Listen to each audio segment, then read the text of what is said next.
Baik, selamat malam teman-teman semua.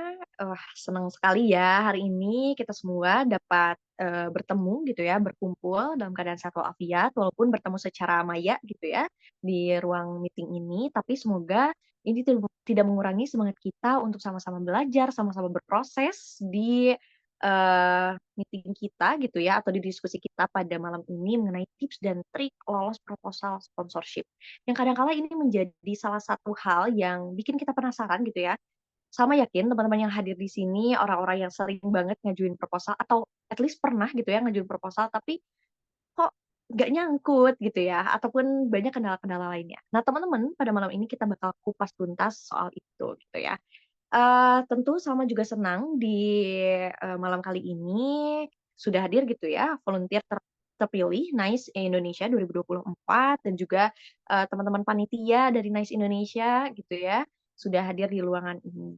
Nah, teman-teman, ke depannya nih selama kurang lebih ya 1,5 jam gitu ya ke depan kita akan efektifkan waktunya, kita bakal banyak diskusi gitu ya, kita banyak bincang-bincang soal tadi, tips dan trik lolos proposal, sponsorship. Nah, kali ini narasumbernya luar biasa banget teman-teman, nanti kita bakal kenalan gitu ya sama namanya Kak Dwi Herdila, bagi teman-teman yang belum tahu nanti akan sama coba kenalin gitu. Tapi sebenarnya kalau teman-teman, tahu gitu ya, sebenarnya tujuan dari adanya acara ini tuh apa sih?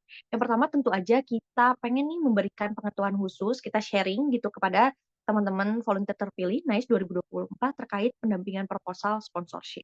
Yang kedua kita juga pengen nih untuk sharing juga mengenai tips dan trik lolos, sponsorship. Karena tadi yang sama mention, kerap kali kita jadi bingung, kenapa sih kemudian proposal kita gitu ya, atau kita ngajuin ya untuk sponsorship gitu, tapi kok nggak lolos gitu. Sebenarnya, masalahnya di sistematika nulisnya kah, atau di desainnya, atau di konsepnya, atau seperti apa, itu bakal kita kupas gitu ya di malam ini. Kemudian juga kita pengen nih mengoptimalkan potensi setiap volunteer untuk menunjang pelaksanaan pengabdian gitu. Nah, teman-teman, pasti udah tahu dong kita mau kemana gitu ya di tahun ini. NICE Social Project bakal berkegiatan gitu ya di, Karimun Jawa dan juga akan berkegiatan di Selayar.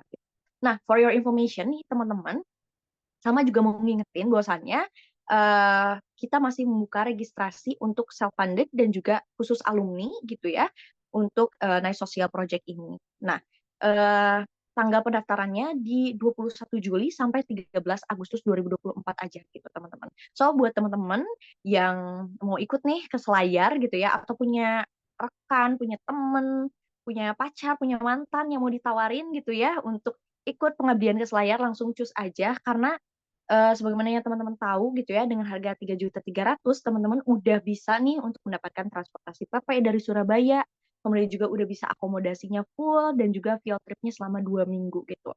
Dan itu worth banget gitu ya menurut Salma. So, nggak sabar banget buat ketemu teman-teman nanti, di Selayar gitu. Nah, eee, teman-teman, selama tadi ya 1,5 jam ke depan kita bakal bincang-bincang gitu ya. Sama juga mau ingetin bahwasannya diskusi kita pada malam ini tuh kita bawa have fun aja, kita enjoy aja gitu ya, kita sama-sama berproses, kita serius tapi santai gitu. So, sama pengen mastiin kalau ruangan ini bakal jadi ruangan yang aman banget buat teman-teman bertanya gitu ya, buat teman-teman nanti berpendapat dan lain sebagainya, karena akan ada sesi khusus untuk tanya jawab. So, buat teman-teman yang mau, berpendapat, nyamannya untuk on mic gitu ataupun enggak lewat chat itu boleh banget, nanti bakal kita bantu untuk bacain gitu. Jadi, jangan ragu gitu atau ngerasa, "Aduh pertanyaanku berbobot nggak ya? Pertanyaanku, mmm, apa ya, berdaging nggak ya?" Gitu. Nggak usah gitu ya. Jadi enjoy aja gitu untuk malam ini. Nah, teman-teman, tadi ya Salma bilang kalau kita juga kehadiran nih kakak-kakak panitia dari NICE Indonesia yang bakal ketemu sama teman-teman, yang mungkin ini secara meeting itu kali kedua barangkali ya teman-teman untuk ketemu setelah kemarin kita udah, welcoming party gitu ya bareng teman-teman. Nah, teman-teman, untuk selanjutnya kita bakal dengerin nih sambutan dari yang luar biasa sekali gitu ya, orang yang, nanti bakal banyak bertemu sama teman-teman dan yang salah satu orang yang di balik layar, terlaksananya Nice Social Project itu sampai nanti di akhir. Nah, yang kali ini akan disampaikan oleh, Mas Rifky selaku leader project dari Nice Social Project ke-7 ini. Luar biasa sekali. Tepuk tangan dong untuk Mas Rifki. Waktu dan tempat dipersilakan. Silakan Mas Rifki. Oke, thank you Teteh Salma. Selamat malam teman-teman volunteer. Selamat malam Kak Herdila. Assalamualaikum warahmatullahi wabarakatuh. Waalaikumsalam warahmatullahi wabarakatuh. Yang terhormat Presiden NICE Indonesia, yang terhormat founder, dan yang terhormat Kak Herdila selaku narasumber kita malam hari ini, dan tentunya teman-teman pengurus dan volunteer NSP 7 chapter Karimun Jawa maupun chapter Selayar. Alhamdulillah malam hari ini kita diberi kesempatan untuk bertemu kembali. Ini merupakan salah satu fasilitas yang kami berikan kepada teman-teman volunteer dengan adanya trik and strip lolos sponsorship. Nah, harapannya dengan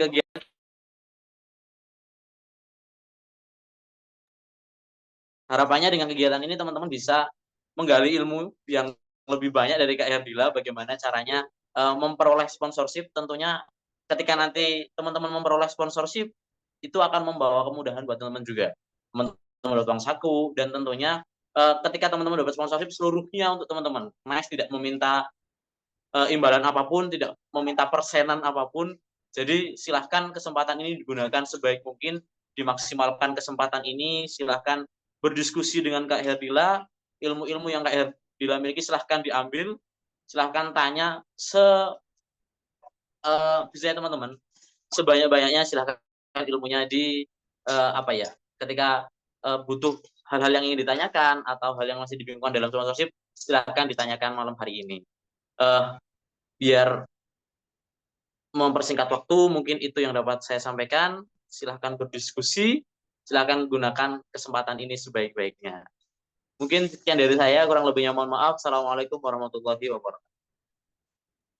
Waalaikumsalam warahmatullahi wabarakatuh. Baik, luar biasa sekali. Terima kasih Mas Rifki selaku leader project kita. Luar biasa sekali ya sambutannya. Semoga jadi dorongan juga, jadi semangat kita untuk benar-benar berdiskusi, dan pokoknya teman-teman kita korek-korek aja nih Kak Herdila pada malam ini gitu ya, biar apapun yang jadi keraguan teman-teman soal sponsorship gitu ya, itu bisa bisa terjawab gitu ya kepenasarannya. Nah, sama juga mau make sure gitu ya, tadi yang disampaikan oleh Mas Rifki bahwasannya benar ketika teman-teman nanti mendapatkan sponsorship gitu, entah dari lembaga apa gitu ya, itu memang full untuk bekalnya teman-teman gitu. Jangan berpikir ini untuk membantu pembiayaan di NICE gitu. Enggak ya, teman-teman. Karena banyak juga yang bilang, "Oh, berarti kita harus bantuin gitu ya buat nyari-nyari dana sponsorship." Enggak.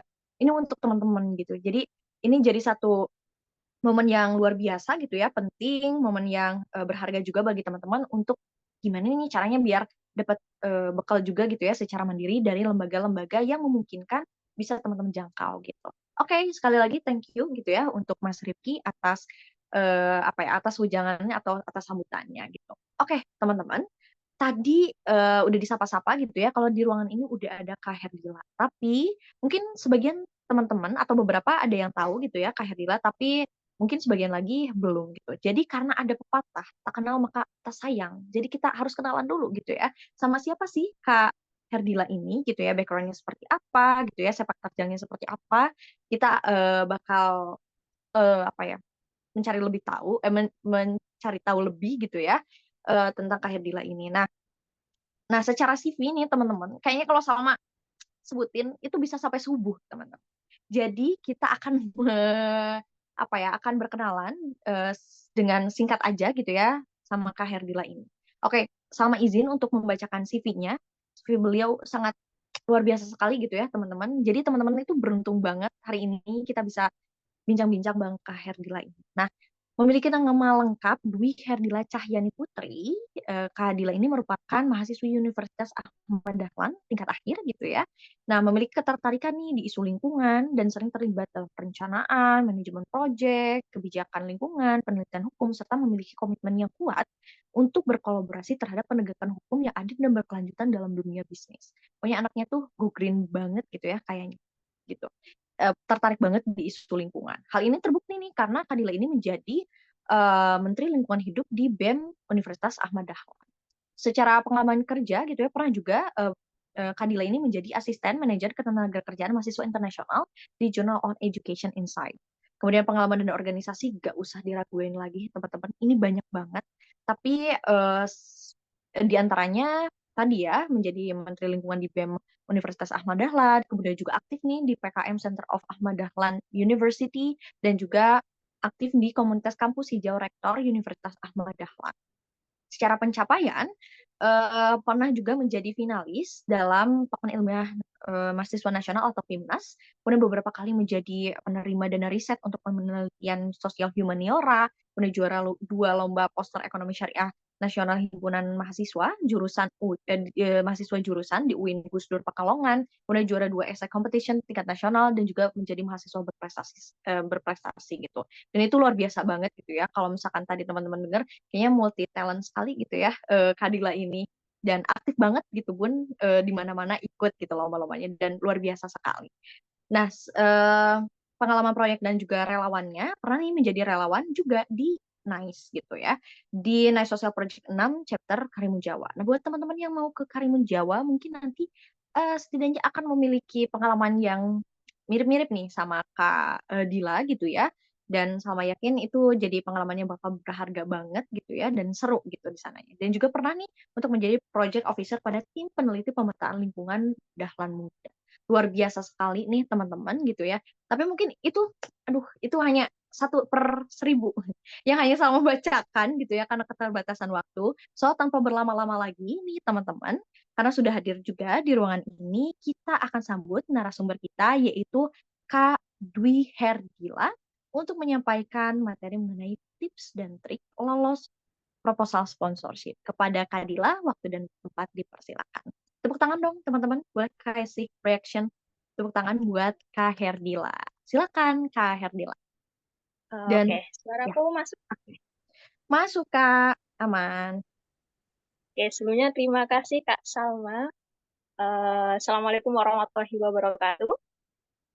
Selamat malam untuk semuanya. Waalaikumsalam. Malam Kak. Oke, Kak Nabil semangat sekali ya Kak Nabil. Oke, ini adalah momen yang sangat luar biasa dan bagi saya ini suatu kehormatan karena bisa kembali lagi untuk bersua bersama NICE dengan diskusi ringan dalam 1,5 jam ke depan seperti itu. Nah, sebelumnya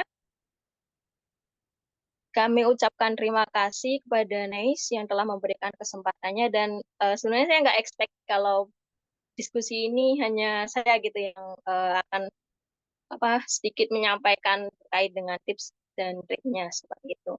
Sebenarnya saya hormati mungkin di sini ada dari Presiden NICE, kemudian teman-teman dari pengurus NICE yang beberapa saya lihat karena mungkin sebelumnya bergabung dalam volunteer NSP yang ke-6 waktu itu di Karimun Jawa seperti itu. Dan semoga tetap sehat semuanya, baik dari panitia, pengurus, dan sebagainya. Terkhusus untuk volunteer yang akan mengabdikan dirinya nanti di NICE di NSP yang ke-7 seperti itu. Nah, sebelum kita beranjak pada topik utamanya, mungkin di sini kita mengingat kembali gitu ya. Kenapa sih NICE itu mengadakan sebuah kegiatan yang bagi saya waktu itu yang masih awam nggak tahu NICE dan lain sebagainya itu menganggap ini adalah suatu hal yang menarik, walaupun di luar sana banyak sekali NGO lain yang mengadakan hal-hal serupa seperti itu. Salah satu hal yang menarik bagi orang awam seperti saya waktu itu adalah ya, kita berbicara realistis saja ya, tanpa adanya biaya pendaftaran seperti itu. Padahal jika kita lihat dari NGO-NGO lain, kegiatan-kegiatan volunteer lain, pasti ada namanya biaya pendaftaran atau commitment fee seperti itu.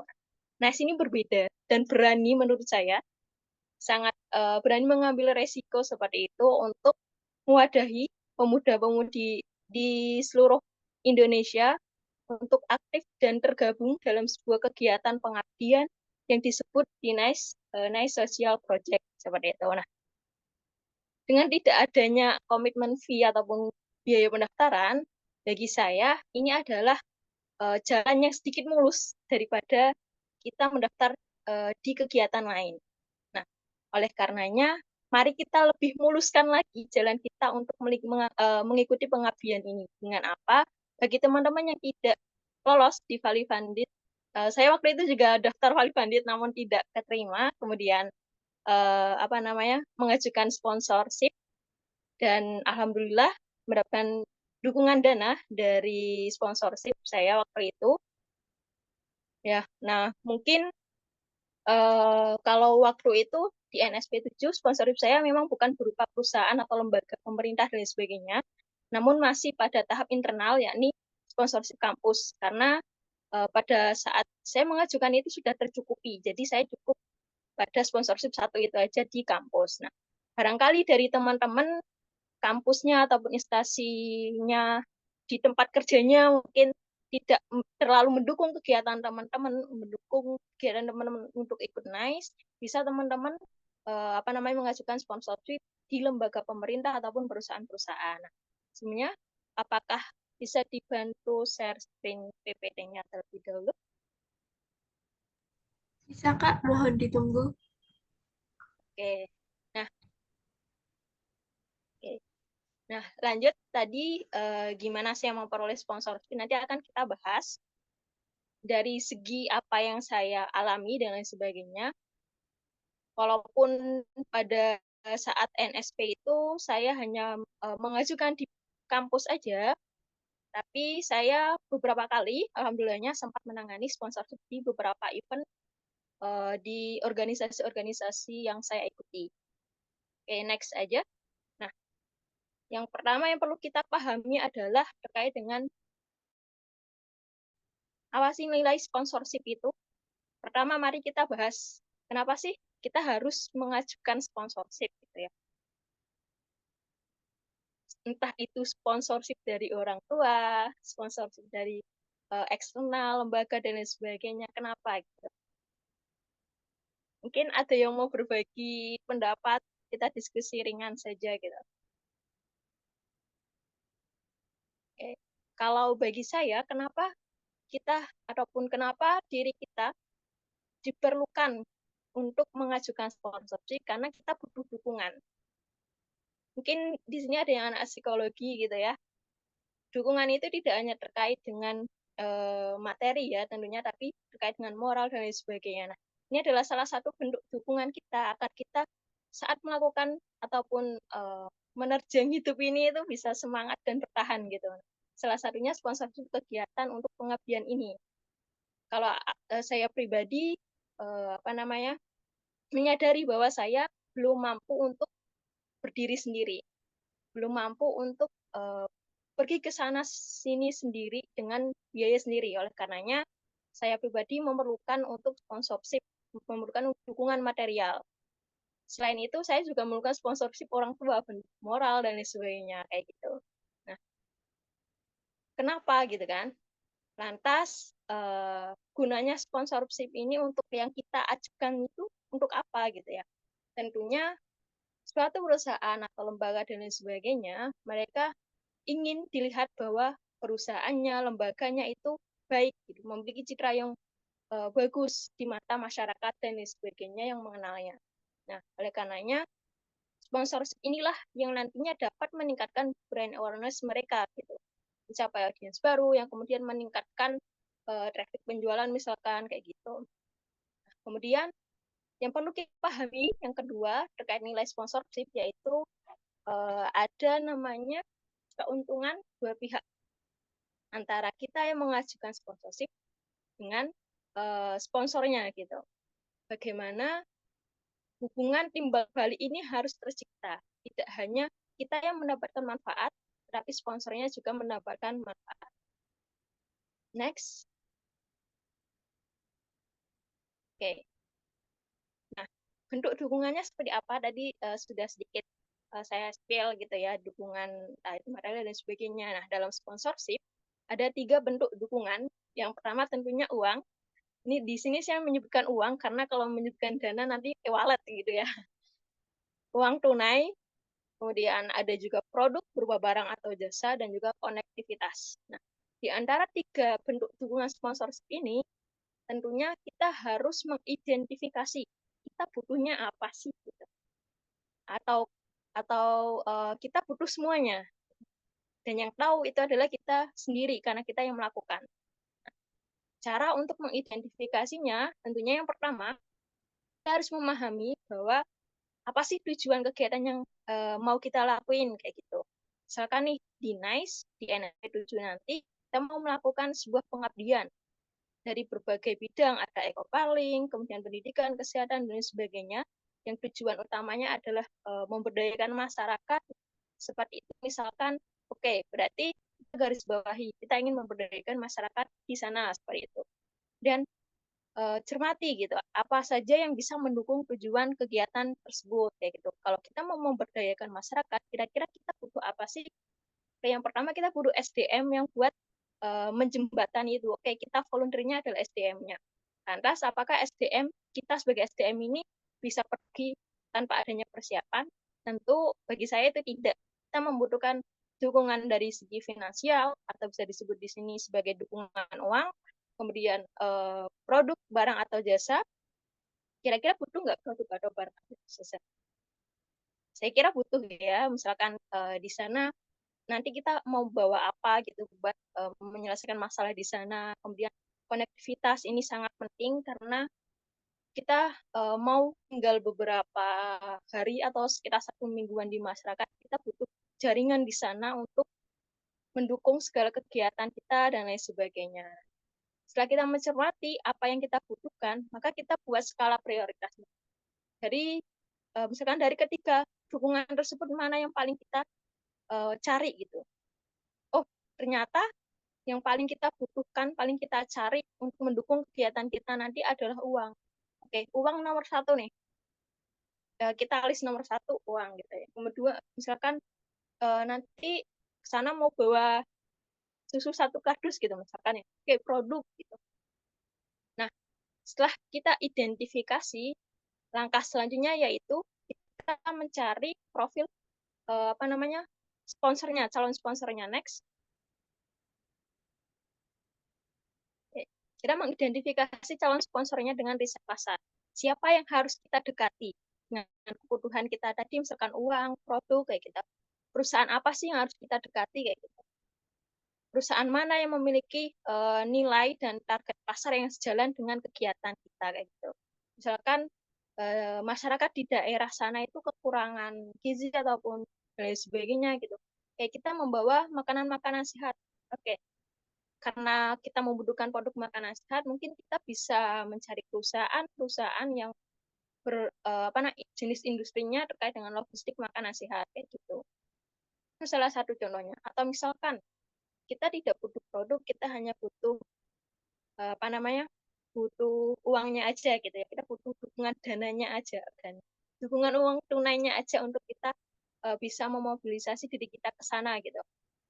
Nah, kalau hanya itu yang kita butuhkan, berarti yang kita cari adalah sponsor yang sekiranya dia itu tidak memerlukan brand awareness terhadap produknya, tapi terhadap citra perusahaannya kayak gitu. Misalkan perusahaan BUMN nih, KAI ataupun lain sebagainya kayak gitu, PT Jasara Harja dan sebagainya misalkan gitu ya.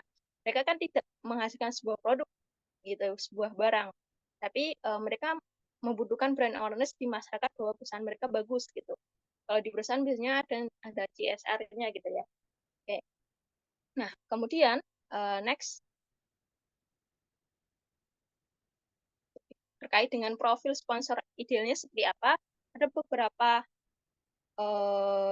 target sponsor yang mungkin bisa kita jadikan list ataupun mana sih yang mau kita ambil. Ada instansi non-profit, kemudian lembaga pemerintahan, perusahaan, LSM, dan NGO.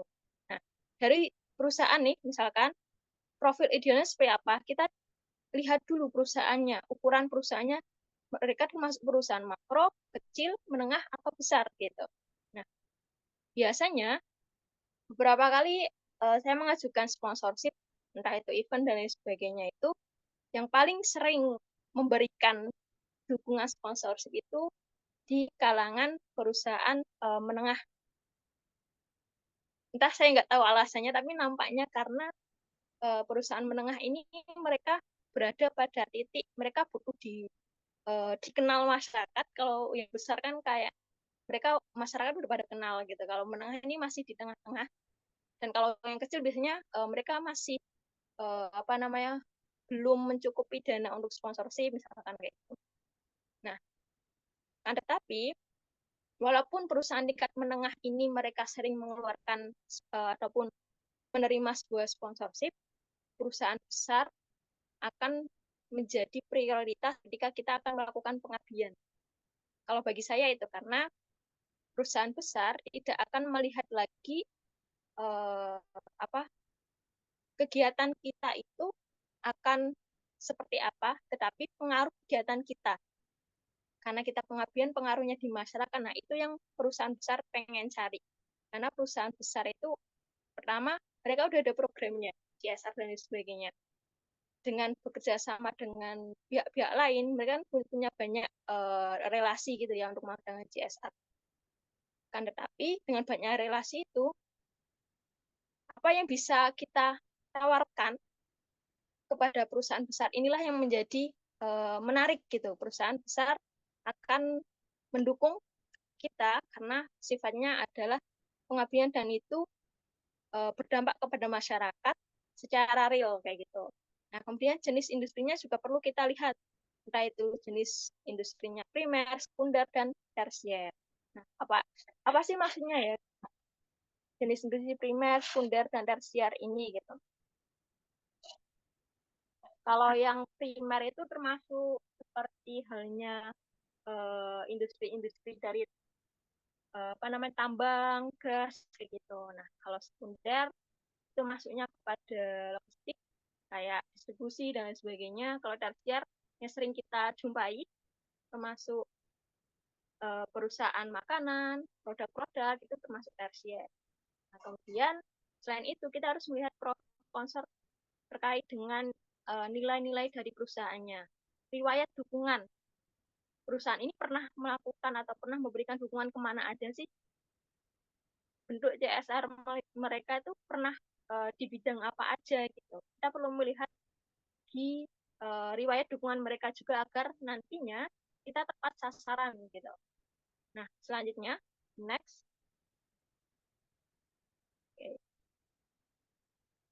Nah, cara identifikasi sponsornya seperti apa? Nah, tipsnya yang pertama terkait dengan alat risetnya. Kita bisa melihat di platform-platform LinkedIn, situs web perusahaannya, dan juga media sosialnya.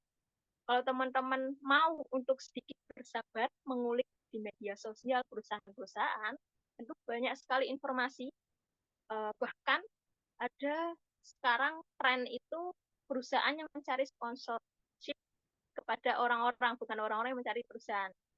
Bisa teman-teman buktikan dengan lihat di highlight dari media sosial perusahaan-perusahaan, biasanya ada sponsor gitu, pasti ada di highlight-nya. Nah, itu bisa teman-teman manfaatkan untuk mencari informasi sponsorship di sana. Juga situs web perusahaan, biasanya kalau perusahaan-perusahaan besar, itu mereka akan menaruh informasi sponsorship-nya di webnya, bahkan biasanya ada form khusus untuk sponsorship. Jadi kita tinggal ngisi formnya gitu. Kemudian di LinkedIn biasanya kita bisa nyari profil perusahaannya, apakah mereka ini perusahaan yang apa namanya pantas ataupun cocok untuk kita ajukan, itu kita bisa lihat LinkedIn, dan juga LinkedIn itu kita bisa lihat kontak personnya gitu. Biasanya kan di sana pelakunya orang-orang profesional gitu ya, jadi tidak mudah untuk kita bisa dipelabui di sana gitu ya. Oke. Kemudian langkah identifikasinya seperti apa? Kalau kita sudah punya alat risetnya, ini kita udah punya waktu untuk ngeriset mengidentifikasi calon-calon sponsornya. Yang pertama, kita buat daftar nih calon sponsor, prioritaskan berdasarkan berapa cocok mereka dengan kegiatan kita. Kalau kegiatan kita pengabdian, tentunya kita melihat track record perusahaannya, kemudian produk jasa yang dihasilkan, dan lain sebagainya, atau lembaga pemerintah, kayak itu. Banyak sekali lembaga pemerintah yang sampai detik ini mendukung, menyokong pemuda mudi di Indonesia untuk melakukan pengabdian. Teman-teman bisa cari itu di Google banyak sekali. Kemudian hubungi hotline-nya atau kontak lembaga perusahaan untuk menanyakan. Nah, ini penting banget. Karena mungkin kita lihat perusahaan ini besar, misalkan lembaga ini besar, kayak banyak kegiatan gitu. Ternyata pas kita mengajukan sponsor, ternyata mereka tidak menerima. Nah, ini pentingnya di awal kita menanyakan ke hotline atau kontak dari lembaga atau perusahaan, apakah mereka membuka lowongan pengajuan sponsorship seperti itu. Karena dari pengalaman saya waktu itu awal-awal memegang event di divisi sponsorship itu, dari separuh yang saya ajukan, separuhnya tidak ada respon, dan ternyata setelah saya telusuri, ternyata mereka tidak menerima pengajuan sponsorship. Nah, itu akan menjadi hal yang membuang-buang waktu kita gitu. Karenanya bagi saya ini sangat penting untuk kita menanyakan apakah perusahaan mereka membuka lowongan pengajuan sponsorship. Dan selanjutnya yaitu kita pilih lagi calon sponsor yang punya peluang tinggi untuk jadi sponsorship. Misalkan kalau event nih misalkan event konser, pasti calon sponsor yang paling tinggi adalah di bagian sound system. Itu pasti banget. Sound system itu pasti mereka bakal menjadi sponsor paling tinggi peluangnya untuk diambil. Nah, kalau pengabdian kira-kira apa? Coba teman-teman renungkan gitu. Perusahaan apa sih yang kira-kira bakal punya bisa jadi peluang tinggi untuk kita jadikan sponsorship gitu. Nah, ini next. Oke. Nah, ini salah satu salah 4 ya. Ini sedikit saya kasih contoh profil sponsorship untuk kegiatan pengabdian. Yang pertama tentunya tadi sudah saya sampaikan, ada instansi kampus, di mana ini jenis perusahaannya non perusahaan gitu ya tentunya. Dan nilai ini yang kotak ketiga ini nilai, lupa untuk saya kasih ke keterangannya. Nilai dari instansi kampus adalah tridharma perguruan tinggi gitu ya. Artinya teman-teman di sini mungkin sudah tahu ya, tridharma perguruan tinggi ada pengabdian, pendidikan, dan sebagainya itu. Nah, dari contoh profil instansi kampus ini kita bisa lihat jenisnya non perusahaan, nilainya tridharma, dan berpeluang untuk memberikan kita dukungan sponsorship berupa uang dan konektivitas. Nah, maksud dari konektivitas ini apa? Misalkan kampus memberikan dukungan sponsorship kepada mahasiswanya, tentunya kampus akan meninjau, mengawasi mahasiswanya itu dalam kegiatannya. Nah, ini adalah bentuk konektivitas antara si penerima sponsor dan juga pemberi sponsor, di mana saling terhubung. Kampusnya tidak mau mahasiswanya untuk berperilaku tidak baik di sana, dan mahasiswanya juga mendapatkan dukungan dana dari kampus. Pasti kalau teman-teman di sini pernah mengajukan pernah lomba atau apa gitu, pasti pernah dikasih semacam tali asih atau biaya transport kayak gitu. Nah, karena kampus merasa memberikan dukungan, tentunya kampus juga merasa akan mengawasi dan juga menjaga. Ini yang saya rasakan waktu di NSP 6 di Karimun Jawa, karena saya menggunakan dana instansi kampus, sponsorship kampus. Waktu itu saya semacam mendapatkan dukungan dan pengawasan dari jauh. Jadi saya sedikit merasa aman selain mendapatkan penjagaan dari panitia, tapi saya juga dari jauh dijaga oleh kampus kayak gitu. Nah, kemudian yang kedua, contohnya terkait dengan perusahaan. Ini ada perusahaan BUMN, PT Astra misalkan, nilainya CSR, kan perusahaan-perusahaan BUMN pasti ada kewajiban CSR gitu ya. Nah, peluang memberikan dukungannya berupa sama. Kalau bagi saya, kalau saya identifikasi, memberikan uang dan konektivitas. Tuh. Kenapa tidak produk gitu ya? Kira-kira produk dibutuhkan nggak? Produknya Astra dibutuhkan nggak untuk kita melakukan pengabdian gitu. Nah, mungkin iya, tapi mungkin juga tidak. Jadi kita cari peluang yang paling tinggi. Perusahaan BUMN paling tinggi akan memberikan dukungan ke kita berupa uang dan konektivitas. Di mana kita tahu bahwasanya perusahaan BUMN itu banyak bekerjasama dengan lembaga-lembaga lain, sudah banyak bekerjasama dengan masyarakat. Nah, jaringan konektivitas ini juga akan menjadi dukungan buat kita, di mana kegiatan kita di NICE akan menjadi lebih dikenal masyarakat dengan adanya konektivitas kita dengan PT Astra misalkan, atau perusahaan BUMN lainnya. Nah, kemudian ada PT Nippon Indosari Korvindo Tbk. Ini perusahaan sari roti ya, kalau teman-teman tahu ya. Nah, ini salah satu perusahaan besar di Indonesia karena kurang lebih mempunyai 13 perusahaan gitu, pabrik maksud saya, di seluruh Indonesia dengan karyawan sangat luar biasa banyaknya. Jenis perusahaannya tersier karena memproduksi makanan. Sama nilai dari perusahaannya mereka memiliki CSR, dan kalau teman-teman lihat di Google, Sari Roti ini banyak mendukung kegiatan kesehatan dan pendidikan. Make sense lah ya sama produk mereka gitu ya, roti berkualitas tinggi yang yang rotinya itu ya, malah jadi promosi saya nggak jadi. Oke. Nah, peluangnya apa gitu, peluang dukungan dari PT Nippon Indosari ini ya berupa produk tentunya karena mereka memproduksi suatu barang gitu ya, produk, uang, dan juga konektivitas. Kenapa saya bilang lagi konektivitas? Karena saya pernah mengajukan sponsorship di sini, di perusahaan ini, dan karena saya mendapatkan persetujuan atas dukungan dari perusahaan ini, saya mendapatkan konektivitas dengan perusahaan-perusahaan lain. Kalau teman-teman mau untuk mencari atau mau untuk bertanya lebih dalam terhadap pihak perusahaannya, biasanya sales marketingnya gitu kalau di perusahaan-perusahaan.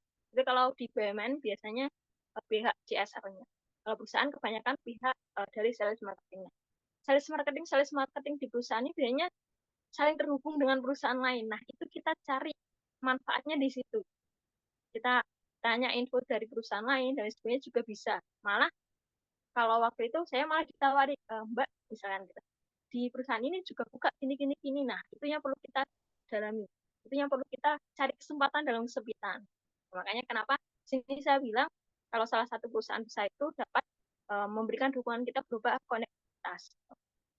Dan yang terakhir, salah satu contohnya teman-teman bisa lihat juga di lainnya di Google, barangkali teman-teman menemukan itu terkait dengan lembaga pemerintah. Di sini ada di daerah ataupun provinsi.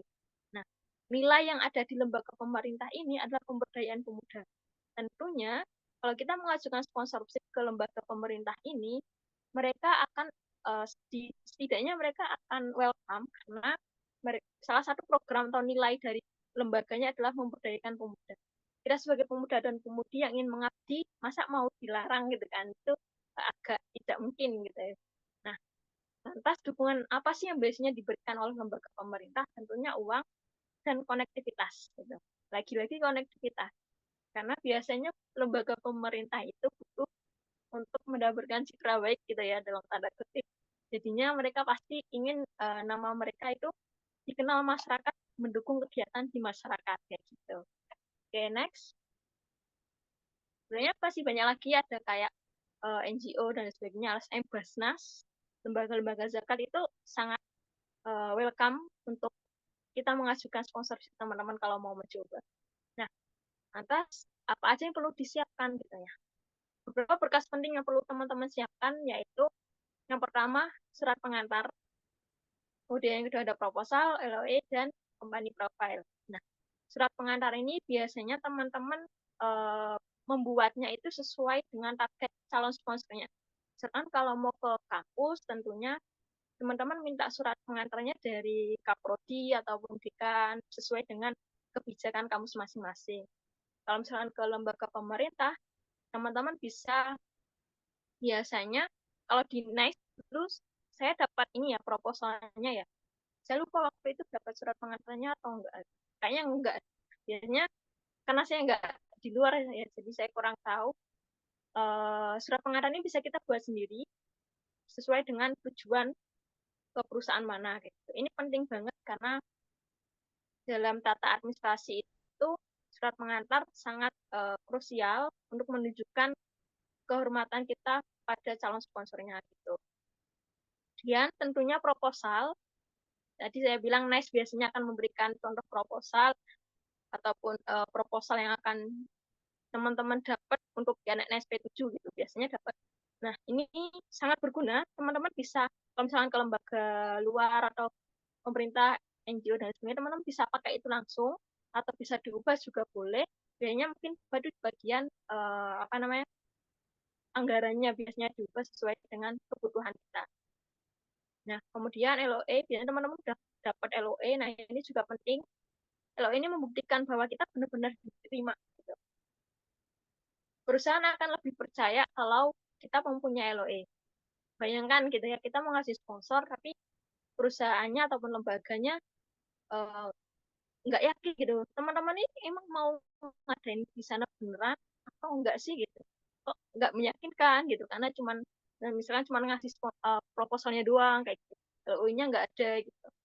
Apalagi misalkan kalau NICE biasanya ada surat izin dari desanya gitu ya, dari tempatnya, ya itu makin meyakinkan. Ternyata kita yang mau ngajuin sponsor, itu benar-benar mau ngadain kegiatan di sana loh kayak gitu. Nah itu akan meyakinkan calon sponsor.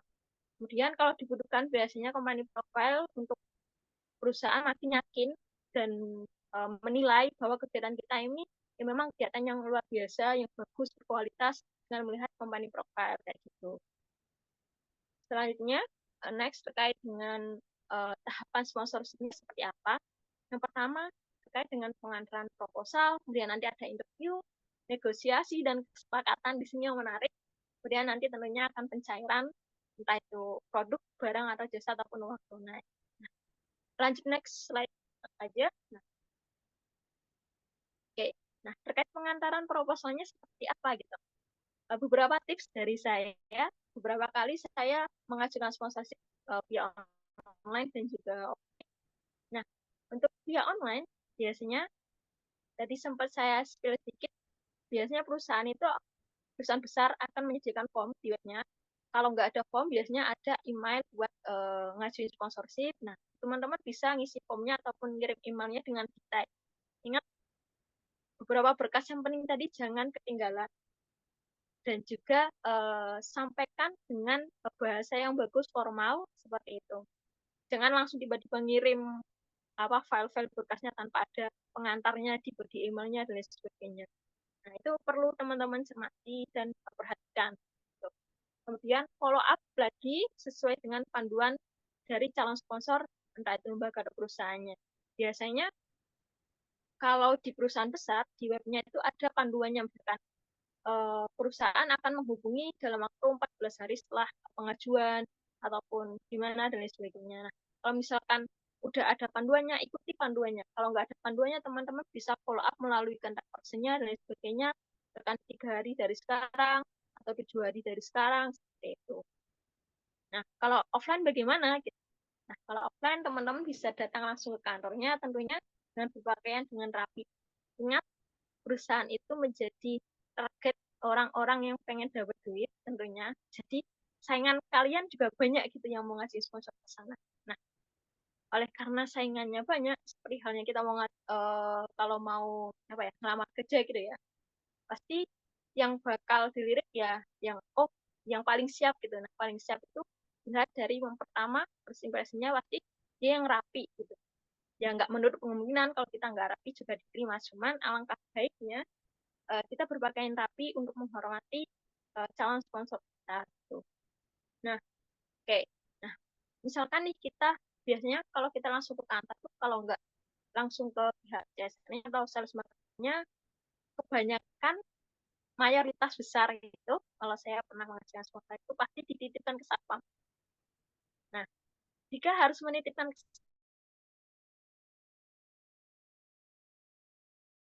satpam, jangan udah nih dititipin ke satpam, tahu-taunya nggak ada kabar, karena mereka nggak ngasih kontak atau sengaja nggak ngasih kontak hanya untuk PHP-in kita misalkan kayak gitu. Makanya teman-teman kekeh aja minta kontak yang dapat dihubungi.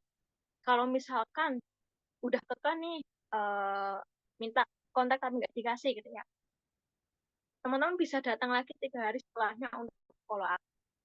Itu tidak melanggar ya teman-teman. Memang sebenarnya teman-teman sudah mengajukan. Next, oke, lanjut ke tahap selanjutnya yaitu dengan interview. Nah, nih, kalau misalkan teman-teman udah dapat follow up dari perusahaan dan lain sebagainya, biasanya teman-teman akan ditanya terkait dengan kegiatan yang teman-teman butuh dukungan dari mereka. Oleh karenanya, tips dari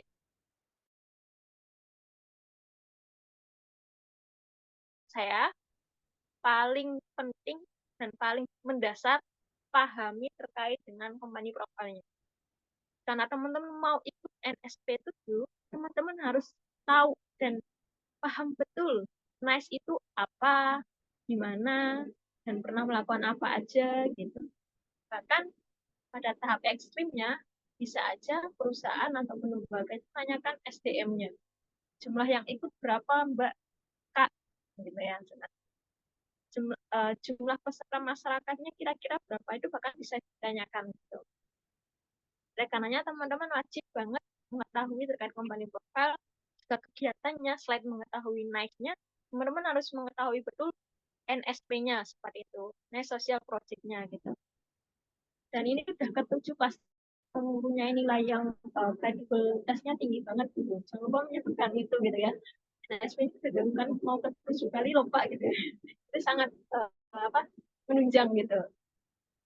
Dan yang terakhir mungkin rencana tindak lanjut kegiatan kalau ada gitu. Biasanya NSP itu kalau kemarin ada rencana publikasi, nah itu bisa teman-teman sebutkan, entah itu sebagai pemanis atau apa, bisa teman-teman sebutkan pada saat tips pada saat tahap interview.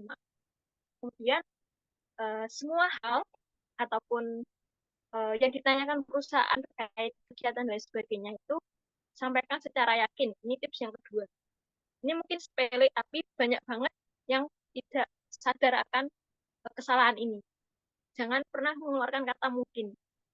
Karena saya dulu kayak gitu.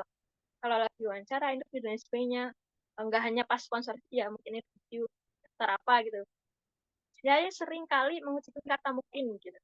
Nah, itu kalau kita sebagai interviewer gitu ya, memandang, oh ternyata orang ini nggak yakin sama yang mau dilakuin, karena sering banget mengungkapkan kata mungkin gitu. Bilang aja iya gitu. Iya kita mau gini-gini, kegiatannya mau gini-gini, jangan mungkin nanti kita mau gini Pak. Ada mungkinnya, berarti nggak yakin nih sama kegiatannya sendiri kayak gitu. Dan tips yang terakhir terkait interview, persiapkan jawaban atas pertanyaan tak terduga. Contoh pertanyaan tak terduga seperti apa? Karena kalau aku lihat FYP di TikTok sebelum ini, beberapa bulan yang lalu itu lagi gempar-gemparnya NGO volunteer yang penipuan gitu ya, penipuan dan lain sebagainya kayak gitu. Bisa aja yang menginterview kalian sponsorship ini tahu gitu kan, mungkin akan menanyakan kalau misalkan kegiatannya nggak jadi terlaksana gimana gitu. Itu kan tidak terduga gitu ya, siapa tahu gitu. Kalau misalkan nanti kan mau di luar pulau ini, nanti kalau cuaca tidak mendukung dan akhirnya tidak dilakuin gimana gitu. Nah, hal tersebut mungkin bisa teman-teman persiapkan jawabannya gitu. Karena kalau teman-teman hanya asal jawab, ya mungkin teman-teman kalau public speaking bagus bisa mengkondisikan apa yang disampaikan, mungkin bisa menanganinya. Tapi kalau teman-teman tidak yakin akan jawabannya, mungkin bisa disiapkan jawaban terlebih dahulu atas pertanyaan-pertanyaan. Oke. Terus untuk tips tahapan selanjutnya, yaitu terkait negosiasi dan kesepakatan. Nah, setelah interview, biasanya ada tahap negosiasi dan kesepakatan. Ini sebagai pemanis saja. Aku itu ini lagi sama PT Nippon Indosari, PT perusahaan sari roti waktu itu. Karena fotonya baru-baru ini, jadi mudah dicari, jadi saya masukkan yang ini. Oke. Nah, tipsnya apa gitu? Yang pertama, tentunya pahami tingkatan negosiasi. Jangan asal iya-iya aja saat perusahaan atau calon sponsornya itu meminta suatu hal.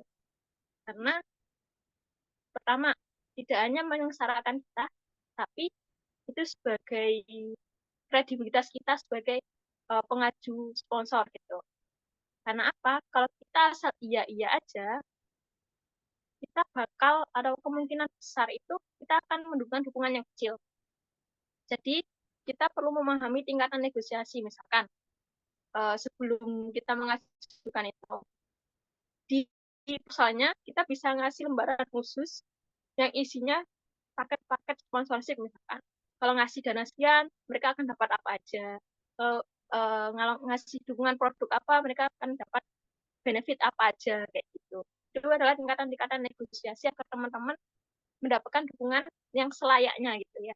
Jangan sampai nanti teman-teman misalnya cuma dapat dana, misalkan ini mendapat dana 1 juta, tahunya perusahaan mintanya atau lembaga pemerintah misalnya mintanya tuh macam-macam banget kayak gitu. Kita harus gini ya Mbak, kita harus ada banner untuk logo kita, kita harus ada di kaos logonya gitu kan, sangat tidak balance gitu ya antara kita yang mengajukan sponsor dan sponsorshipnya gitu. Jadi lagi-lagi jangan asal iya aja dan tentukan tingkatan negosiasi yang mau teman-teman negosiasikan kepada sponsornya gitu.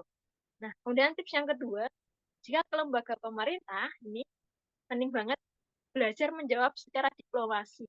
Karena apa? Karena pemerintah tuh punya anggarannya guys, gitu. Nggak mungkin nggak punya anggarannya tuh nggak mungkin. Gitu.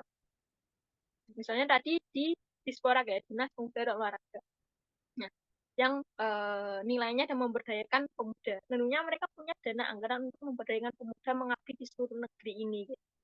Jadi kalau ditanya dari lembaga pemerintahnya mereka nggak yakin, misalkan ya kita ke Dispora kan saat ini domisili di Jogja. Misalkan saya KTP Jogja walaupun bukan ya. Nah saya KTP Jogja nih mengajuin ke Disporanya di Provinsi Jogja.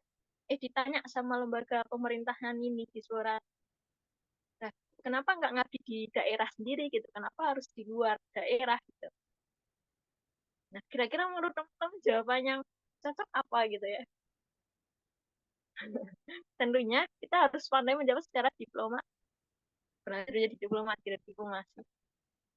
Contoh nih, misalkan kita bisa menjawab bahwasanya benar Pak, memang saya belum pernah melakukan pengabdian di daerah sendiri, tapi dengan adanya ataupun dengan saya mengikuti pengabdian di luar daerah nanti, saya akan belajar dan bertemu dengan seluruh pemuda di seluruh Indonesia untuk mengabdi dan membawa hasil pengabdian itu juga ke daerah kayak gitu. Misalkan kayak itulah dibagus-bagusin aja gitu ya. Tuh, namanya juga pemerintah gitu ya. Nah, oke. Yang terakhir untuk tips negosiasi dan kesepakatannya, jika ke instansi kampus, okay, jika ke instansi kampus, maka tipsnya adalah cari apa yang dibutuhkan kampus dan bisa kamu penuhi. Salah satu contohnya adalah akreditasi kampus. Tadi ada Tridharma, salah satunya pengabdian. Nah, bilang aja gitu pas kita ngajuin sponsorshipnya ke pihak kampus, ke prodi atau dekan misalkan gitu. Kegiatan ini nanti akan mendapatkan sertifikat pengabdian Pak. Bisa digunakan untuk akreditasi kampus dan sebagainya. Nanti akan dipublikasi di media media berita online dan sebagainya yang bisa menunjang nilai-nilai untuk kepentingan branding kampus. Misalkan gitu. Selain itu teman-teman,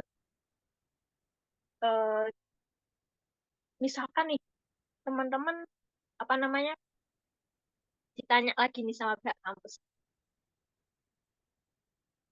terkait dengan memang benar kamu mau mengabdi gitu, karena kebanyakan kalau di kampus saya kampus di Bu Ade itu udah banyak gitu kan yang mahasiswanya itu pengabdi gitu. Kalau di kampus lain aku kurang tahu ya, dan biasanya kampus masing-masing kampus berbeda tata caranya, berbeda birokrasinya gitu. Bahkan ada waktu itu salah satu yang pernah adik tingkat saya, karena waktu itu nanya ke saya caranya dan ternyata dia mendapatkan respon seperti ini. Emang kamu yakin mau mengabdi gitu? Ini kalau di ranah kampus ya. Karena kampus itu akan menganggap apa namanya? Denial gitu, menganggap terlalu naif gitu. Karena udah saking banyaknya yang mengajukan untuk pengabdian. Padahal udah ada KKN dan lain sebagainya kayak gitu kan. Balik lagi, sentil lagi gitu terkait dengan Tridharma perguruan tinggi. Dan bandingkan antara pengabdian-pengabdian yang mungkin sebelumnya pernah dilakuin kampus sama yang mau kamu lakuin kayak gitu. Pandai-pandailah meyakinkan diri bahwa kamu benar-benar mau mengabdi untuk kampus, masyarakat, dan negara gitu bahkan itulah kembangkan gitu dikit-dikit terkait bahasanya dan sebagainya. Oke, next. Oke, nah ini yang terakhir, tapi ini penting, cukup krusial bagi saya, bahwasanya jika kita mau ngajuin sponsorship, tentunya ingat waktu gitu. Jangan mepet mengajukan proposalnya. Standar waktu pengajuan biasanya itu maksimal 30 hari sebelum kegiatan. Itu maksimal banget. Karena biasanya pemrosesan untuk ACC dan sebagainya itu biasanya memakan waktu 14 hari kerja. Tapi kalau teman-teman yakin bisa mengajuin dalam waktu yang singkat, ya monggo aja gitu. Biasanya standar waktu pengajuan ini di perusahaan-perusahaan besar. Bahkan kalau mau ke kampus pun mereka punya deadline gitu ya, timeline kalau mengajuin proposal sponsorship gitu. Jadi waktu itu sangat penting. Kalau teman-teman memang berniat, ya udah persiapkan sejak dini. Mungkin itu yang bisa aku sampaikan sampai sini terlebih dahulu. Mungkin kita bisa lebih mengulik dengan diskusi ke depannya. Itu Kak Salma ya. Baik, terima kasih banyak Kak Herdila, luar biasa banget. Kita kasih aplaus dong buat Kak Herdila yang udah selama barusan ya kurang lebih 35 menit atau 40 menit gitu ya untuk berbagi, untuk sharing ke kita tips dan trik lolos proposal sponsorship gitu ya. Dan mulai tadi ada tips yang negosiasi dan juga tentang kesepakatan gitu ya. Kemudian juga kita harus make sure bahwasannya proposal yang kita ajukan juga menguntungkan untuk kedua belah pihak gitu ya, imbang, nggak timpang sebelah gitu ya, dan masih banyak lagi. Nah, teman-teman, sesuai janji Salma nih tadi, kalau 30 menit ke depan, Salma juga bakal memberikan kesempatan nih untuk teman-teman, terutama bagi volunteer NICE yang terpilih, untuk mengajukan pertanyaan nih ke Kak Herdila.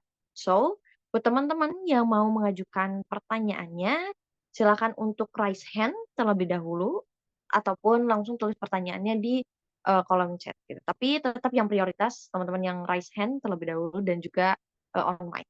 Silakan.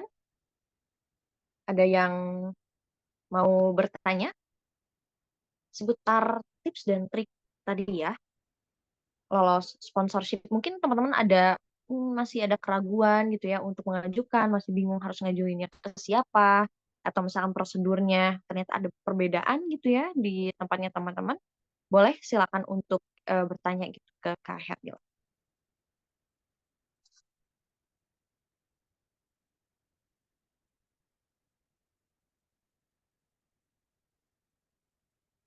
Oke, apakah ada yang ingin bertanya teman-teman terkait tadi materi yang sudah disampaikan? Atau mungkin dari teman-teman panitia ada juga yang penasaran barangkali terkait ya eh, tips dan trik lolos proposal sponsorship. Oke, kita akan kemana dulu? Kita akan ke yang raise hand dulu ya. Kita akan keep dulu pertanyaannya ada di kolom chat. Oke, yang pertama ada raise hand, ada Kak Alif Aulia Ramadana. Silakan Kak Alif. Eh, ya, ini Kak, NICE ini kan tentang ini ya, apa, tentang sosial. Nah, kalau misalnya kita ngajukannya itu ke tambang, terus kalau ada pertanyaan hubungannya sama tambang apa gitu. Misalnya pas interview gitu, kita dikasih pertanyaan hubungannya sama tambang apa ya? Gitu Kak.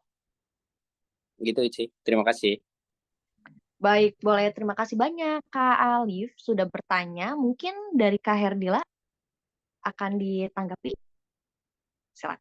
Oke, mungkin langsung aja ya.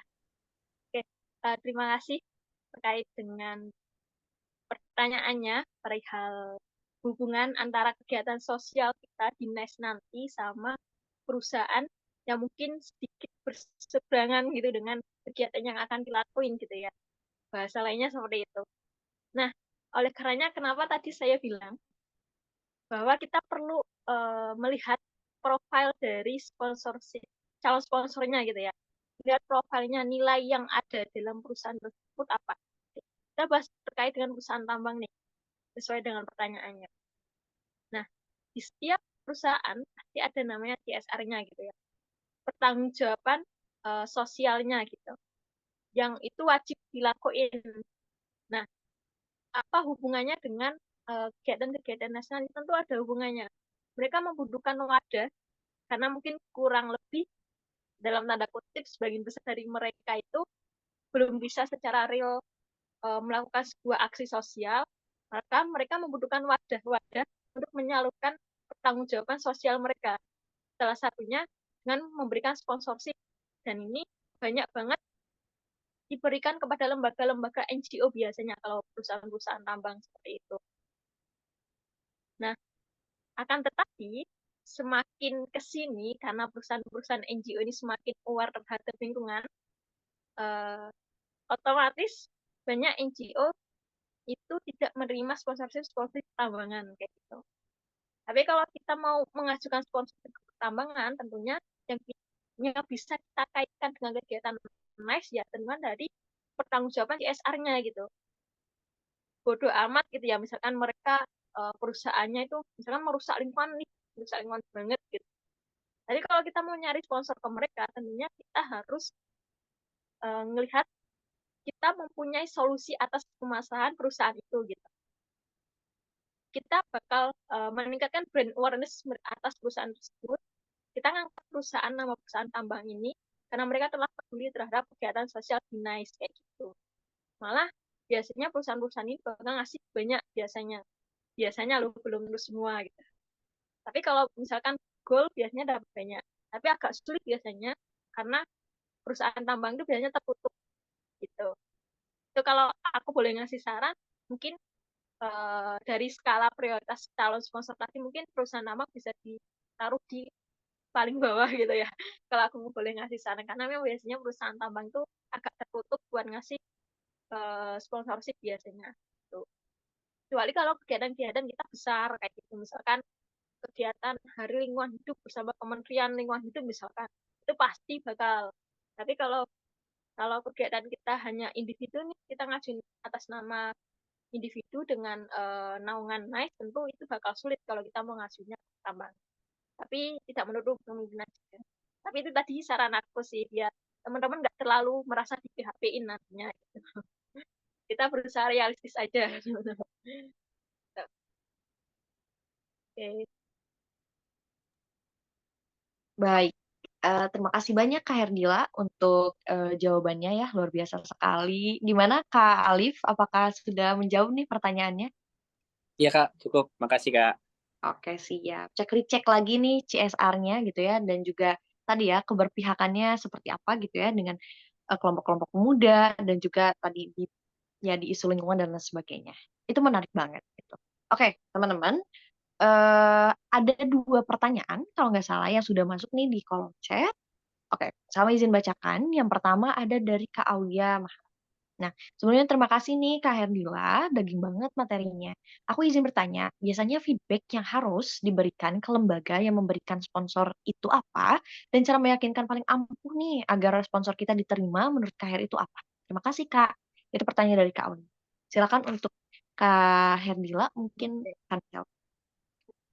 Oke, pertanyaan dari Kak Aul terkait feedback ya.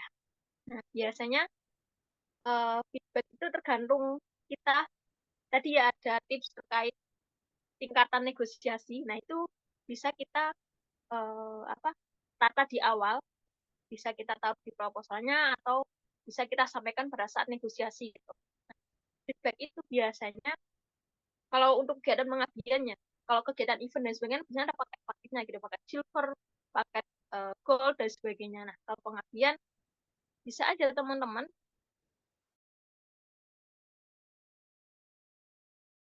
bikin seperti itu, bikin tabel. Contoh misalkan perusahaan ngasih bentuk dukungan 2 juta, benefit yang didapat apa itu ditaruh di tabel sebulannya, kayak misalkan benefit-benefit yang bisa diberikan itu misalkan kita akan memberikan sertifikat penghargaan atas kontribusi sponsorship, misalkan kemudian logo-logo perusahaan bisa ditaruh di banner kegiatan, tapi ini harus konfirmasi sama penyelenggara juga ya, bukan sama NICE kayak gitu. Nah, kalau di beberapa NGO lain mungkin itu bisa, tapi kalau NICE mungkin nanti bisa dibantu Pak Salma apakah boleh naruh logo perusahaan di banner. Sebenarnya aku kurang tahu, kayaknya ada kayak gitu juga. Kemudian bisa juga menyebutkan nama perusahaannya gitu pada saat kegiatan. Teman-teman bisa berkontribusi misalkan pada saat kegiatan jadi MC-nya, jadi pemandu acaranya pas senam atau apa gitu sambil menyampaikan kegiatan senam ini didukung oleh perusahaan ABC gitu kan bisa gitu dengan menyebutkan bahwasanya perusahaan ini bergerak bidang ini dan sebagainya gitu. Itu termasuk salah satu feedback yang akan kita berikan perusahaan kayak gitu. Nah, dengan paket-paket tadi, tingkat negosiasi paket sponsorship, teman-teman juga harus mempertimbangkan apakah sponsor ini tunggal atau ada sponsor lain. Gitu. Kalau sponsor tunggal, tentunya teman-teman harus memberikan feedback lebih banyak. Nah, ini di tahap negosiasi teman-teman harus meyakinkan di sana. Nah, ini termasuk pertanyaannya bagaimana cara meyakinkan paling ampuh gitu agar sponsor kita dapat diterima gitu. Nah, yang pertama tentunya tadi kan ada skala calon sponsor ya, skala prioritas calon sponsor. Yang paling utama menurut teman-teman bisa jadi calon sponsor tunggal itu yakinkan terlebih dahulu dengan memberikan benefit keseluruhan itu kepada mereka terlebih dahulu gitu. Contoh misalkan tadi beberapa yang sudah saya sebutkan kayak gitu. Dan juga ini mungkin agak klise tapi kayaknya banyak orang yang lupa terkait feedback ini. Bilang ke calon sponsornya gini guys, biasanya.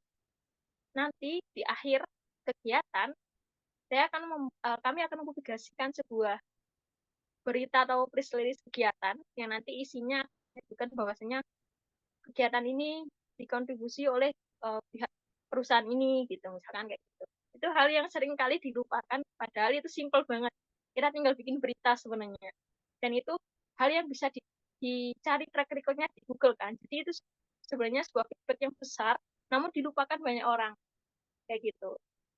Itu sih mungkin beberapa hal yang mungkin patut untuk kita ingat gitu pada saat kita ingin meyakinkan perusahaan ini untuk memberikan sponsorship pada kita. Tentunya dengan company preval dari NICE sendiri ya, disebutkan nih, NICE pernah ngadain sampai daerah mana aja.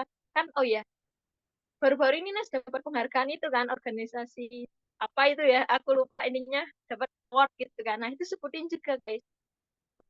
Bahkan awardnya di luar negeri itu kan. Nah, itu menjadi kredibilitas penyelenggara ini bahwa kalau perusahaan ngasih sponsorship tentunya akan dikenal di luar negeri juga karena berkolaborasi dengan NICE yang udah katanya terkenal di luar negeri kayak gitu. Oh ya dari UK ya. Okay. Congratulations untuk NICE. Ya itu mungkin Kak sama untuk Terima pertanyaan yang kasih kedua. banyak Kak Herdila sudah menjawab ya pertanyaan dari Kak Aulia gitu ya. Tadi terkait apa sih yang perlu diperhatikan banget supaya ampuh nih sponsor yang kita ajukan itu bisa lolos gitu. Dan tadi juga tak lupa kita juga pitching kan gitu ya. Seberapa unggul sih apa ya lembaga yang kita bawa ini gitu ya, yang dalam hal ini NICE gitu untuk ya meyakinkan karena sama juga yakin maksudnya pihak sponsor juga tidak akan serta-merta gitu ya ngasih something ke kita kalau misalkan itu tidak ada impact yang berarti juga gitu untuk lembaga atau perusahaan. Oke, kita maju ke pertanyaan selanjutnya nih. Itu ya untuk Kak Aul. Sekarang ada dari Kak Amanda Michelle. Mau nanya, biasanya kan kalau ngajuin sponsorship, kegiatan kadang feedback yang mitra dapatkan lebih ke kayak promosi atau pengenalan produk gitu ya dari mitra tersebut. Nah, kalau pengajuan sponsorship individu nih untuk kayak volunteer gini, biasanya dari mitra minta kerjasamanya kayak gimana Kak? Contohnya seperti apa gitu? Terima kasih. Seperti itu. Iya. Silakan Kak Herdi. Dan ini ada lanjutan dari pertanyaan sebelumnya ya terkait dengan feedbacknya gitu. Minta kesepakatan kerjasamanya seperti apa gitu. Karena kita individu gitu, sponsorship individu. Kita bisa lihat contoh kalau dulu di NSP 6 di Karimun Jawa dan sekarang termasuk pengurus NICE ya ada Kak YP, nggak tahu ada di sini atau enggak. Kak YP dulu itu dapat sponsorship kalau nggak salah dari salah satu perusahaan apa ya, ya itulah minuman gitu. Nah, Kak YP ini bawa produknya ini ke desa pada saat pengabdian sekaligus memperkenalkan karena ternyata perusahaan ini belum dikenal luas gitu. Nah, itu salah satu bentuk kerjasama. Makanya tadi ada 3 bentuk dukungan sponsorship kan. Uang, produk, berupa barang atau jasa, dan juga konektivitas. Nah, salah satunya bentuk produk barang atau jasa tadi, contohnya KYP waktu itu bawa produknya itu ke desa untuk dipakai agar memperkenalkan produk itu, karena hitungannya masih belum dikenal luas dan produk baru kayak gitu. Misalkan nih, aku pernah sama Sari Roti gitu kan Sari Roti ini udah kenal banget gitu. Tapi FYI-nya, fun fact-nya gitu, produk-produk seperti ini itu sales marketingnya sangat berusaha keras untuk laku walaupun udah besar. Karena roti kan banyak banget nih misalkan ya, dan masa kadaluarsanya cepat gitu.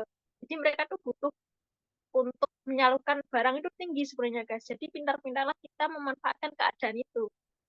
Nah, dalam bentuk dukungan sponsorship ini teman-teman bisa memanfaatkan itu agar misalkan pihak Sari Roti misalkan itu bisa ngasih dukungan kita bentuk berupa produk, misalnya produk mereka Sari Roti, memperkenalkan Sari Roti ke desa-desa tersebut, dengan bisa juga ditambahkan dukungan uang tentunya, karena teman-teman di sini mungkin butuh finansial untuk berangkat ke sana kayak gitu. Jadi itu pintar-pintar negosiasi aja gitu. Jadi bentuk kerjasamanya tadi ada bentuk 3 tadi ya, yang aku samain di awal tadi. Tuh. Oke. Baik, ya. Terima kasih banyak Kak Herdila atas jawabannya gitu ya, yang sudah menjawab pertanyaan dari Kak Amanda terkait feedback gitu ya, yang harus kita lakukan nih, atau feedback lanjutan gitu ya dari mitra yang bekerja sama sama kita. Oke, next, karena kita juga sesuai gitu ya dengan waktu, ini ada pertanyaan juga dari yang udah raise nih, ada Kak Benedikta. Silakan untuk Kak Benedikta. Halo, ya sorry mau nanya. Tadi kan dari feedbacknya ini kan juga buat nice ya. Masa kalau misalnya kita butuh sesuatu buat dari perusahaan buat em, kegiatan di desa kan berarti mesti koordinasi juga sama nice kan berarti. Nanti berarti kalau mau nyusun feedback sama benefitnya buat perusahaan perlu dikoordinasiin dulu nggak setiap kali? Maksudnya kayak untuk setiap sponsor sama panitia nice gitu. Oke. Mungkin langsung aku jawab aja ya Salma ya. Iya, boleh Kak. Oke. Untuk hal tersebut, kalau yang aku tahu biasanya NICE itu membebaskan terkait dengan sponsorship. Nah, apakah perlu untuk dikoordinasikan kepada NICE? Tentu hal-hal yang aku sebutin tadi itu secara teknis tidak koordinasi ke NICE pun bisa, karena tidak mengganggu jalannya kegiatan kayak gitu. Misalkan teman-teman mau bawa misalkan tadi Sari Roti, case-nya Sari Roti gitu, bos. Case Sari Roti dengan teman-teman di sini untuk kegiatannya itu malah membantu NICE gitu kan, untuk dari segi logistiknya gitu. Nanti di kegiatan nggak perlu beli makan kayak gitu misalkan. Tapi balik lagi ke kebijakan dari NICE-nya seperti apa. Tapi kalau yang aku tahu itu nggak terlalu menekan gitu ya kalau yang aku tahu. Tapi nanti mungkin Kak Salam bisa bantu terkait kebijakan NICE untuk tahun ini seperti apa gitu. Tapi untuk dari NGO lain biasanya kalau kegiatan-kegiatan pengabdian itu biasanya tergantung oleh volunteernya sendiri, kecuali kalau memang feedbacknya itu sangat di luar perkiraan, di luar perkiraan. Maksudnya kan tadi aku udah bilang nih, kalau teman-teman jangan asal iya aja permintaan perusahaan. Jadi teman-teman dari awal udah ngasih paket nih, misalkan kalau perusahaan ngasih ini, kita ngasih feedback ini gitu. Kalau di luar itu nanti dinegosiasikan kayak gitu. Nah, kalau ternyata perusahaan masih nih mau mau minta feedback yang lebih dari itu dan itu sangat krusial, teman-teman bisa tanyakan ke pihak penyelenggara, dalam hal ini NICE kayak gitu. Tapi jarang banget kok biasanya perusahaan ataupun calon sponsor itu meminta feedback yang sangat di luar nalar, jarang banget. Biasanya negosiasi ataupun feedback yang akan diberikan itu tidak jauh-jauh dari apa yang kita sarankan ke mereka gitu. Jadi ya dari awal memang harus dipaketin dulu. Kita mau ngasih apa ke mereka yang sekiranya itu tidak memberikan NICE selaku penyelenggara dan juga tidak terlalu memberatkan kita gitu, sebagai volunteer gitu. Itu sih Kak, mungkin bisa ditambahkan dari Kak Salma. Oke, terima kasih banyak Kak Herdila yang sudah menjawab gitu ya. Oke, mungkin secara garis besar di sini udah ada presiden kita gitu ya, Mbak An, udah gabung dan bisa on mic dia ya untuk menjelaskan sedikit gitu ya terkait sistem sponsorship yang harus nggak ya untuk koordinasi dulu dengan NICE, kemudian tadi ya penempatan logo bisa nggak ya, terus ke posisinya si lembaga-lembaga yang menjadi sponsorship itu apakah pendukung atau seperti apa? Sudah ada Mbak Anita belum ya untuk on mic? Halo, Mbak Anita?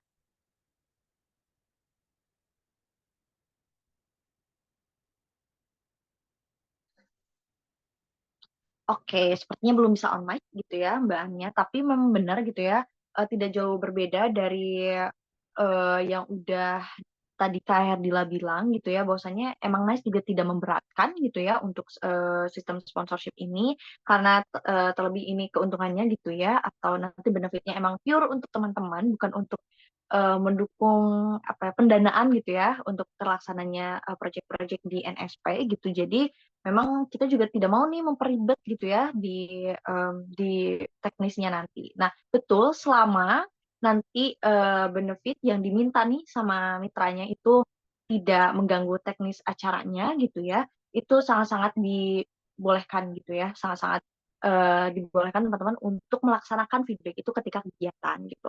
Apalagi itu bisa membantu gitu, kayak tadi case-nya Sari Roti kan membantu banget gitu ya di bagian konsumsi kita, atau misalkan ada bentuknya barang untuk dijadikan door prize itu bisa banget gitu. Tapi memang nanti kan teman-teman juga akan menyusun gitu ya. Kalau di angkatan sama dulu di chapter Belitung kita akan menyusun nih program-program per divisi. Di situ bisa nih diajukan bahwasanya oh iya kita punya nih tuntutan gitu ya, benefit yang harus diberikan kepada mitra. Nah, di situ bisa nih untuk kita coba masukkan apakah bisa nih dimasukkan misalkan ke program divisi pendidikan. Jadi itu sangat bisa untuk nanti dirundingkan per divisinya dalam pelaksanaannya seperti itu. Nah, oke, teman-teman, untuk Kak Benedikta sendiri, apakah sudah cukup menjawab? Oh ya, thank you udah menjawab kok.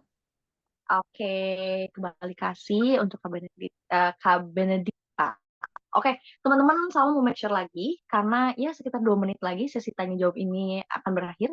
Apakah masih ada yang penasaran nih mau nanya-nanya ke Kak Herdila? Silakan. Aku boleh nambahin sedikit nggak? Ah, boleh banget Kak Herdila, silakan. Aku ada yang lupa tadi belum aku sampaikan terkait lembaga pemerintah yang mungkin ini masih banyak yang belum menggunakan gitu memanfaatkan hal ini. Karena di NSP biasanya ada divisi ekoparling, ada terkait dengan lingkungan. Kalau di desa tempat pengabdian nanti misalkan lingkungannya kurang baik gitu ya, kurang bagus, kekeringan dan lain sebagainya, teman-teman bisa mengajukan ke Dinas Lingkungan Hidup. Ini sangat-sangat free welcome banget gitu ya. Teman-teman bisa minta bibit sebanyak apapun di Dinas Lingkungan Hidup. Ini ada informasi yang kalau aku pribadi banyak yang belum tahu, karena ternyata kegiatan-kegiatan organisasi itu kalau mau ngadain penanaman, penghijauan dan sebagainya itu masih belum banyak yang tahu terkait informasi tersebut. Padahal itu sangat-sangat bermanfaat. Kita tidak perlu repot-repot untuk membeli bibit dan sebagainya. Nah, itu merupakan salah satu lembaga pemerintah yang mendukung terkait dengan pengabdian gitu, dengan penghijauan. Dan juga tadi mungkin sempat aku sampaikan ya, Basnas, Lazis, entah itu Lazis dari Ormas dan sebagainya. Nah, teman-teman sangat perlu untuk mencoba hal baru. Misalkan teman-teman biasanya kan sponsorship mindset orang-orang pasti perusahaan kayak gitu kan. Nah, coba ke Basnas, Lasnas, lembaga militer dan sebagainya, yang mereka memang programnya terjun langsung ke masyarakat. Bahkan di beberapa ormas mungkin ada produk-produk dari lembaga zakatnya tersebut kayak gitu, yang biasanya dibuat untuk penanganan bencana dan sebagainya. Nah, coba teman-teman ajuin deh sponsorship ke mereka. Pasti eh, kebaikan yang teman-teman niatkan itu pasti dibalas baik juga sama mereka.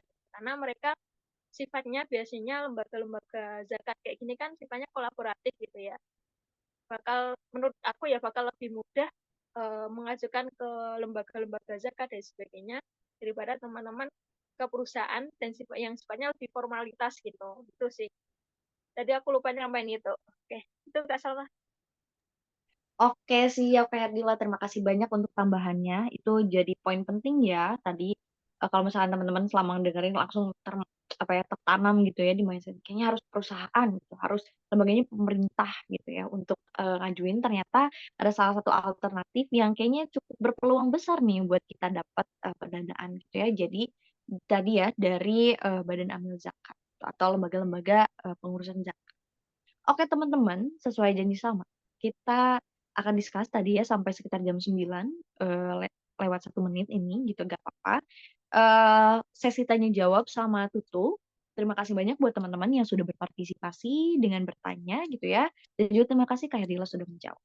Oke teman-teman, gak kerasa nih kita tuh udah 1,5 jam untuk bincang-bincang gitu ya seputar tips dan trik lolos sponsorship gitu ya atau proposal sponsorship bareng Kak Herdila yang bener banget materinya daging banget. So, sebelum ditutup, Salma juga mau ngucapin terima kasih banyak gitu ya dari perwakilan NICE kepada Kak Herdila selaku narasumber kita pada malam ini yang sudah berbagi gitu ya ilmu-ilmunya kepada kita tentang sponsorship. Semoga apa yang dia sampaikan nih sama Kak Herdila bisa coba kita aplikasikan dan buat teman-teman yang akan mengajukan gitu ya sponsor itu bisa lolos gitu ya, bisa nyantol dan juga bisa mendapatkan benefit yang sesuai dengan harapan teman-teman dan pun kalau misalkan nanti harus ada feedback segala macam itu bisa terlaksana dengan optimal.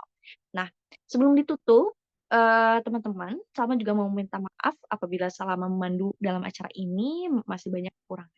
Oke deh, sebelum benar-benar ditutup nih teman-teman, kita akan mengadakan juga sesi foto bersama.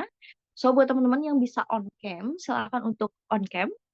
Dan bagi teman-teman yang mungkin terkendala dan sebagainya, mungkin bisa diramein dengan ngasih emoticon segala macam. Gitu. Silakan teman-teman yang bisa on kameranya, silakan untuk mengaktifkan kameranya.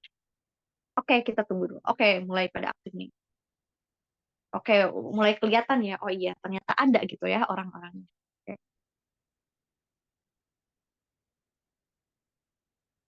Oke, kita tunggu. Masih ada yang mau on cam? Oke, mungkin dari kakak Misha boleh dibantu untuk take picture-nya.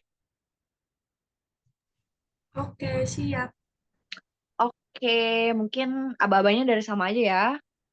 Oke, siap semuanya. Satu, lihat ke kamera. Ini gak tahu layar keberapa, gak apa-apa. Senyum aja semuanya. 1, 2, 3.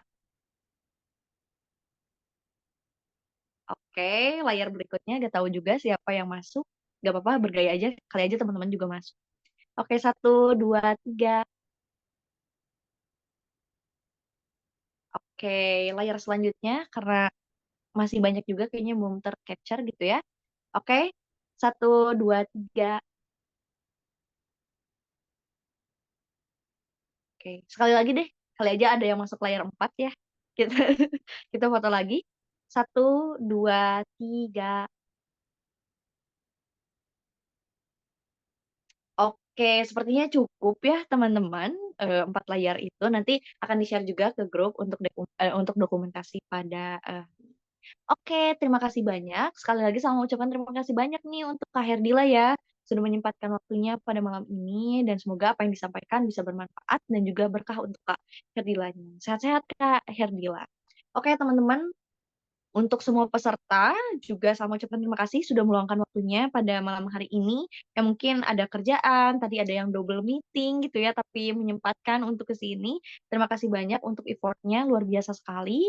Semoga pertemuan kita bukan pertemuan yang kedua kalinya dan terakhir, tapi gak sabar nih untuk ketemu juga sama teman-teman secara offline nanti, baik di Karimun Jawa maupun di Selayar. So, terima kasih banyak untuk teman-teman yang sudah bergabung. Sampai jumpa dan selamat melanjutkan aktivitasnya. Selamat tutup. Wassalamualaikum warahmatullahi wabarakatuh.